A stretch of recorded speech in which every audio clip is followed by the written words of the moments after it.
গুনার মজা তো সামান্য, কিন্তু গুনার সাজা অনেক বেশি। আমাদের খতিবে আজম মুনাজিরে জামান আল্লামা নুরুল ইসলাম অলিপুরি দামাত বারাকাতুহুমুল আলিয়া, আল্লাহ তাআলা হযরতের হায়াতকে দীর্ঘায়িত করেন। বাংলাদেশের জন্য রহমত তিনি, আমাদের দেশের জন্য এত বড় মাপের বিচক্ষণ বিদগ্ধ আলেম খুব কমই আছে। আমি সব সময় হযরতের ব্যাপারে বলি যে আল্লামা অলিপুরি একটা ব্র্যান্ড কোম্পানি, যেগুলো সেটার সব মাল ভালোই হয়।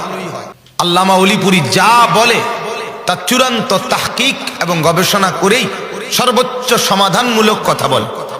তো হযরত বলছেন একবার বয়ানে যে গুনার মজা আর গুনার সাজা দুইটাই খেয়াল করো, এরপরে সামনে আগাও। রাস্তার যে মা, যে বোন, রাস্তার যেই বেপর্দা নারী রাস্তা দিয়ে হেঁটে যাচ্ছে, তাকে তুমি দেখলা কতক্ষণ? হতে পারে 1 মিনিট, হতে পারে 2 মিনিট, এরই মধ্যে তো সে পার হয়ে যাবে। তো দেখে মজা পাইলা। পরের নারী, বেহায়া নারী, বেপর্দা নারী, হয়তো 1 মিনিট 30 সেকেন্ড, কিন্তু এর সাজাটা কি? এর সাজা আল্লাহ নবী সাল্লাল্লাহু আলাইহি ওয়াসাল্লাম বলেন, মান নাযারা ইলা মাহাসিনি ইমরাআতিন আজনাবিয়্যা সুব্বা ফি আইনাইহিল আনিক ইয়াউমাল কিয়ামা। যে ব্যক্তি কোনো ভিন নারীর প্রতি তাকালো, আল্লাহ নবী সাল্লাল্লাহু আলাইহি ওয়াসাল্লাম বলেন কিয়ামতের দিন তার 2 চোখের মধ্যে জ্বলন্ত সীসা ঢেলে দেওয়া হবে। এখন হযরত বলছেন কিয়ামতের দিন, আল্লাহ নবী বলছে সীসা ঢেলে দেওয়া হবে। এখন কিয়ামতের দিন কদ্দুর, কতটুকু? তো কিয়ামতের একদিন আল্লাহ তাআলা নিজে কোরআনুল কারীমের মধ্যে ইরশাদ করেছেন, ফি ইয়াউমিন কানা মিকদারুহু 50000 সানা।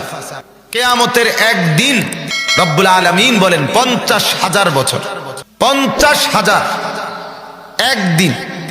কিন্তু কিয়ামতের পুরা বিচার কার্য একদিনে শেষ হবে না। কত দিনে শেষ হবে সেটা আল্লাহই জানে, কিন্তু সেই যত দিনেই হোক তার একদিন 50,000 বছরের সমান। এবার আপনিও ভাবেন, আমিও ভাবি, আমরা উভয়েই ভাবি। আমার বাপ আপনিও ভাবেন, আমার জওয়ান বন্ধু আপনিও ভাবেন, আমিও ভাবি যে গুনার মজা পেলাম, হতে পারে 1 মিনিট, হতে পারে 2 মিনিট, কিন্তু গুনার সাজা শুধু হাসরের মাঠে একদিনও যদি বইতে হয় তাহলেও কমপক্ষে 50,000 বছর। এখন ভাবেন তো 50,000 বছর আমার আপনার বাপ দাদা 14 গোষ্ঠীর কয়জনের হায়াত একত্র করল? কল্পনা করে। আমার বাপ এজন্য কি পরিমাণ মুশকিল।